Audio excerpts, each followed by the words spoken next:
بسم اللہ الرحمن الرحیم۔ السلام علیکم۔ ٹی وی 49 نیوز کے ساتھ میں ہوں منیر پیرزادہ۔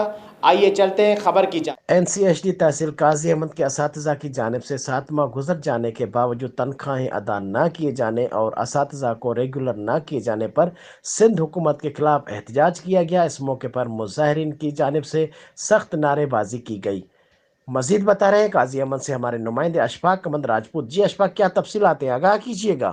جی بالکل، قاضی احمد میں این سی ایچ ڈی تحصیل قاضی احمد کے اساتذہ کی جانب سے 7 ماہ گزر جانے کے باوجود تنخواہیں ادا نہ کیے جانے اور اساتذہ کو ریگولر نہ کیے جانے پر سندھ حکومت کے خلاف سخت احتجاج کیا گیا۔ اس موقع پر مظاہرین کی جانب سے سخت نعرے بازی بھی کی گئی۔